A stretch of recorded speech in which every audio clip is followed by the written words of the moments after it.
अभी थर्ड वाला क्या है, x cube plus 13x² plus 32x plus 20। तो आपको दिख रहा है ये क्यूबिक पॉलिनोमियल है।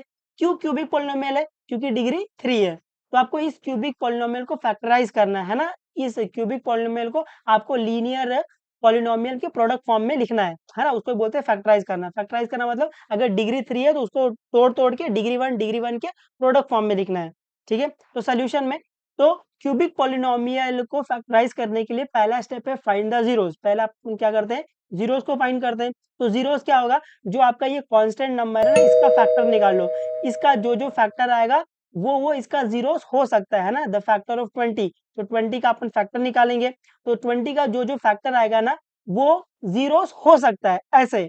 तो पहले 20 का फैक्टर निकालो। तो 20 का फैक्टर कैसे निकालते हैं, ऐसे निकालते हैं, यहाँ पे 20 लिखेंगे और ऐसे। तो किससे जाएगा, 2 से जाएगा। 2 1 जा 2, 2 0 जा 0। उसके बाद 2 5 जा 10। उसके बाद 5 1 जा 5। तो 20 का फैक्टर क्या क्या मिला अपने को 20 का फैक्टर मिल गया है। पहला तो अपने को मिला है 2, एक फैक्टर मिल गया है ना, और दूसरा अपने को एक फैक्टर मिल गया है 5, है ना। और आप इनको मल्टीप्लाई करोगे तो 2 2 जा 4 भी एक फैक्टर है ना। फिर ये 2 5 जा 10 भी एक फैक्टर है, और कुछ मल्टीप्लाई करके आ रहा है 2 2 जा 4, 4 5 जा 20, तो 20 भी एक फैक्टर है ऐसे, है ना। इसको मल्टीप्लाई करके जो कुछ भी आ रहा है वो सब फैक्टर है। तो यहाँ पे फैक्टर क्या क्या हो जाएगा, यहाँ पे फैक्टर हो जाएगा +-2 +-5 +-4 +-10 और ये +-20। तो इन्हीं में से कोई एक नंबर क्या होगा, इसका जीरोस होगा। तो जीरोस के लिए अपन क्या करेंगे, हर एक नंबर को यहाँ पे पुट करके देखो, जिस नंबर पे जिस वैल्यू पर ये पॉलिनोमियल 0 दे देगा वो आपका जीरोस होगा। बट अपन इसको सॉल्व कर रहे हैं बाय सिंथेटिक डिवीजन से। तो सिंथेटिक डिवीजन से है ना, अपन डायरेक्टली जीरोस भी चेक कर लेंगे और फैक्टर भी निकाल लेते हैं। इसीलिए synthetic division the useful method है क्यूबिक पॉलिनोमियल को सॉल्व करने के लिए, है ना। तो मैंने ये डिसाइड किया है कि मैं आपको वो लॉन्ग डिवीजन मेथड नहीं सिखाऊंगा, क्योंकि आप लॉन्ग डिवीजन मेथड का ना यूज कभी नहीं करोगे। आप अभी यहाँ पे कर रहे हो 9th में, इसके बाद आप लॉन्ग डिवीजन मेथड का शायद ही कहीं यूज करोगे, है ना, क्यूबिक पॉलिनोमियल को सॉल्व करने के लिए। तो मैं आपको लॉन्ग मेथड नहीं सिखा रहा हूँ, है ना, लॉन्ग डिवीजन मेथड नहीं सिखा रहा हूँ मैं आपको। तो मैं आपको सिंथेटिक डिवीजन से ही सिखाऊंगा। तो अभी आपको पहले चेक करना है क्या 2 इसका 0 है कि नहीं है, फिर -2 चेक करना है ना। जैसे अपने को एक 0 मिल गया, अपना काम हो जाएगा।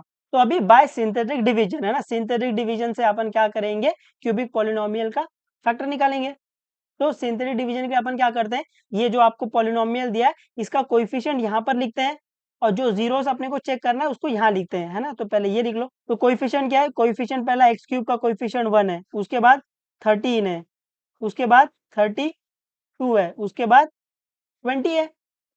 अभी अपने को जो फैक्टर मिला था, क्या क्या फैक्टर मिला था, +-2 मिला था, +-5 मिला था, +-10 मिला था, +-20 मिला था, है ना। अभी अपन एक एक वैल्यू को लेके देखेंगे कि कौन सा जीरोस होगा। तो पहले 2 ले लो। तो अभी मैं क्या कर रहा हूँ, x = 2 ले रहा हूँ, x = 2। तो अभी मेरे को चेक करना क्या है, ये x = 2 इसका जीरोस है कि नहीं है। तो कैसे चेक करते हैं, पहला नंबर कॉपी पेस्ट। तो पहला नंबर कॉपी पेस्ट कर देंगे। अभी क्या करते हैं, 2 1 जा 2, जो आंसर आएगा उसको यहाँ लिखते हैं। अभी ये 13 + 2, 13 + 2 क्या आ जाएगा, 15 आ जाएगा। अभी वापस मल्टीप्लाई करते हैं, 2 × 15 तो क्या आएगा, 15 2 जा 30, तो ये 30 हो जाएगा। वापस ये 32 + 30 क्या आ जाएगा, ये 2, 3 + 3 6। वापस इंटू 2 करेंगे, 2 × 62, तो 2 2 जा 4, 2 6 जा 12, इसको प्लस करो क्या आएगा, ये आ जाएगा 144 आ जाएगा, है ना। और आपको दिख रहा है कि ये जो लास्ट वाला नंबर आया है ये 0 के इक्वल नहीं आया है। अगर ये 0 के इक्वल नहीं आया तो ये इसका 0 नहीं होगा, है ना। तो अभी आपको -2 के लिए सेम ऐसे चेक करना पड़ेगा। तो अभी अपन चेक करें क्या x = -2 इस क्यूबिक पॉलिनोमियल का जीरो है कि नहीं है। तो क्या करेंगे, पहला नंबर कॉपी पेस्ट, इसको कॉपी पेस्ट कर देंगे। अभी -2 × 1 है ना, इसको मल्टीप्लाई करते यहाँ लिखते हैं। तो -2 × 1 क्या आ जाएगा, -2, 13 - 2 क्या आ जाएगा, 11, है ना, 12 13। अभी -2 × 11 तो क्या आ जाएगा, -22 आ जाएगा। अभी 32 - 22 क्या आ जाएगा, 2 - 2 0 आ जाएगा। 3 - 2, 3 - 2 क्या आ जाएगा, 1। अभी -2 × 10 तो -2 × 10 क्या आ जाएगा, -20 आ जाएगा। और ये 20 माइनस 20 क्या आ जाएगा, 0 आ जाएगा। आपको दिख रहा है लास्ट में 0 आ गया। अगर ये 0 आ गया तो ये x इज इक्वल टू -2 इस पॉलिनोमियल का क्या होगा, जीरोस होगा। उम्मीद आपको समझा है ना। तो अपन बोल सकते हैं therefore x is equal to -2 is the zeros zeros of किसका, इसका, ये x cube plus 13x² plus 32x plus 20 है ना। ये x इज इक्वल टू -2 ये जीरोस होगा। अगर ये जीरोस है तो बाय फैक्टर थ्योरम में क्या बोल सकता हूँ, by factor theorem. By factor theorem by factor theorem में क्या बोलूंगा, ये -2 है, यहाँ पर आकर +2। बाय फैक्टर थ्योरम में बोल दूंगा x+2 is a factor of किसका, इस पॉलिनोमियल का, x cube plus 13x² plus 32x और ये प्लस 20 है ना। तो आपको एक फैक्टर मिल गया x+2। और दूसरा फैक्टर के लिए अपन क्या करते हैं, यहां से निकालते हैं ना दूसरा फैक्टर। तो क्या करेंगे, इसके नीचे x⁻0 लिख देंगे, इसके नीचे x⁻1 लिख देंगे, इसके नीचे x⁻1 लिख देंगे। अभी इनको मल्टीप्लाई कर दो। जब आप इनको मल्टीप्लाई करोगे आपको क्या मिलेगा, ये 1 इंटू x⁻2 ये 2 आएगा, सॉरी 1 इंटू x⁻2 क्या आएगा, x⁻2 आ जाएगा। अभी 11 इंटू x⁻1 क्या आ जाएगा, 11 x आ जाएगा, है ना, क्योंकि रेस टू 1 लिखो मत तो कही की बात है। अभी ये 10 इंटू x⁻0 तो ये आएगा plus 10 into x⁻0 x⁻0 anything raise to 0 1 होता है। तो आप इसको फाइनल में ऐसे लिख सकते हो, फाइनल में आप इसको ऐसे लिख सकते हो, x² प्लस 11x प्लस 10 है ना। तो ये क्यूबिक पॉलिनोमियल का दूसरा फैक्टर है। पहला फैक्टर तो ये है, दूसरा फैक्टर ये है। तो आप क्यूबिक पॉलिनोमियल को अभी इन दोनों के प्रोडक्ट फॉर्म में लिख सकते हो। उम्मीद आपको समझा ये थोड़ा बहुत, है ना। तो अभी अपन थर्ड स्टेप में क्या करेंगे, थर्ड स्टेप में अपन को दिखा कि फैक्टर क्या क्या मिला, ये x+2 और ये x² प्लस 11x प्लस 10 मिला है। तो मैं क्यूबिक पॉलिनोमियल का फैक्टर जो मिला है, क्यूबिक पॉलिनोमियल क्या, ये x³ plus 13x² plus 32x और ये प्लस 20। तो ये जो आपका क्यूबिक पॉलिनोमियल था, इसका फैक्टर क्या क्या मिला, एक तो फैक्टर अपने को मिला x+2 मिल गया। दूसरा फैक्टर क्या मिला, दूसरा फैक्टर आपको मिला x² प्लस 11x प्लस 10 है ना। ये आपको दूसरा फैक्टर मिला है।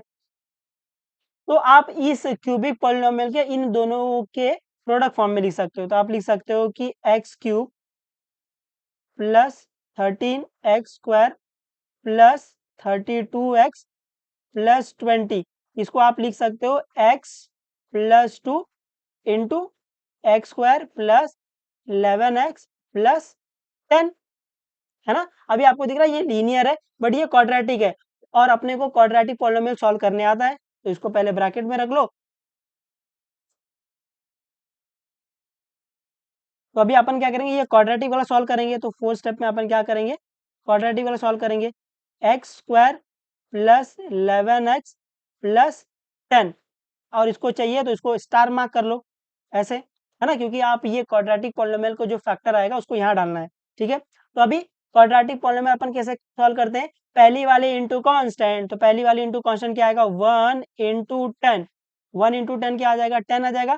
तो अभी आपको पहली वाली इंटू कांस्टेंट का ब्रेकअप करवाना है। ब्रेकअप में क्या करेंगे, ऐसे इसको दो पार्ट में ब्रेक करना है, इस तरीके से ब्रेक करना है। जब मैं इसको प्लस या माइनस करूं तो मुझे क्या मिले, मुझे बीच वाली मिल जाए। बीच वाली क्या, 11 है ना। और ये साइन कहाँ से डिसाइड करते हैं, ये जो कांस्टेंट की साइन होती है वहां से। इसकी साइन क्या है, 10 की साइन क्या है, प्लस है। तो अभी आपको 10 को दो पार्ट में तोड़ना है, इस तरीके से तोड़ना है। जब मैं इसको प्लस करूँ तो 11 आ जाए। तो आपको दिख रहा है कि 10 प्लस 1 करूंगा तो 11 आ जाएगा, और 10 1 जा 10 भी आ रहा है ना। तो आप 10 को 10 प्लस 1 में तोड़ोगे तो आप 11 को लिख सकते हो 10 प्लस 1 लिख सकते हो ऐसे। तो यहाँ पर अपन ये x² ऐसे ही आएगा। 11x की जगह अपन क्या लिखेंगे, अपन लिखेंगे प्लस 10x और ये प्लस 1x है ना, क्योंकि 11x है तो ये 10x और 1x आएगा, और ये प्लस 10 ऐसा ही। अभी वंस यू गेट बीच वाली, उसके बाद टेक कॉमन, अगेन कॉमन, तो यहाँ से कॉमन ले लो और यहाँ से कॉमन ले लो। यहाँ से क्या कॉमन दिख रहा है, x कॉमन दिख रहा है, अंदर क्या बच जाएगा, x प्लस 10 बच जाएगा। यहाँ से आपको वही नंबर कॉमन लेना है जिसको कॉमन लेने के बाद एक और बार ब्रैकेट में x प्लस 10 आ जाए। क्यों? क्योंकि जो अपना स्टेप है, वंस यू गेट बीच वाली टेक कॉमन, अगेन कॉमन, मुझे एक और बार कॉमन लेना है इसीलिए। तो यहाँ से क्या कॉमन लेंगे, +1 कॉमन ले लूं मैं, तो ही अंदर क्या बचेगा, x प्लस 10 बचेगा। अभी अगेन कॉमन, क्या कॉमन दिख रहा है, x प्लस 10 कॉमन दिख रहा है, x प्लस 10 कॉमन दिख रहा है, अंदर क्या बच गया, अंदर बच गया x प्लस 1। तो आपको दिख रहा है मैंने क्वाड्रेटिक पॉलिनोमियल को फैक्टराइज कर दिया है। अभी ये x plus 10 into x plus 1 को इस जगह पुट कर दो। तो फिफ्थ स्टेप में ये x cube plus 13x square plus 32x plus 20 equal to ये x प्लस 2 ऐसे ही रहेगा। अभी ये क्वाड्रेटिक पॉलिनोमियल की जगह मैं क्या लिख सकता हूँ, ये जो अपन फाइंड करके आ रहे क्या, x प्लस 10 और ये x प्लस 1। तो आपको दिख रहा है मैंने क्यूबिक पॉलिनोमियल को क्या कर दिया, फैक्टराइज कर दिया लीनियर पॉलिनोमियल में, है ना, डिग्री 1 डिग्री 1 डिग्री 1 डिग्री 1। समझा है कुछ कुछ ये? मैं बिल्कुल मान रहा हूँ कि ये थोड़ा सा बड़ा सम हो गया है, बट आप इसको अपने प्रैक्टिस में ले आओगे ना, आपको ये जल्दी से जल्दी आ जाएगा। ठीक है, अभी आप क्या है, पहली बार सॉल्व कर रहे हो और सिंथेटिक डिवीजन आपने कुछ नया सीखा है ना। मैं ये महाराष्ट्र बुक से ला रहा हूँ, वहां पे वो सिंथेटिक डिवीजन सिखाते हैं और वो द बेस्ट मेथड है। ठीक है, उम्मीद आपको समझा है, ये आ जाएगा आपको, ये 1 से 2 बार प्रैक्टिस करना, आपको ये आ जाएगा, है ना। बिल्कुल थोड़ा सा मुश्किल है बट प्रैक्टिस लगेगी मैथ्स में, है ना, क्योंकि अगर मैथ्स ऐसे ऊपर ऊपर से सबको आ जाता तो मैथ्स सबको आता। आपको भी पता है, मेरे को भी पता है, मैथ्स सबको नहीं आता है। ठीक है, मैं उम्मीद है आपको ये थोड़ा बहुत समझा पा रहा हूँ। तो पढ़ते रहो, जो भी डाउट रहेगा बेझिझक पूछ लेना, बता देंगे, कोई दिक्कत नहीं। चलो बाय बाय, टेक केयर और मचाते रहना एकदम।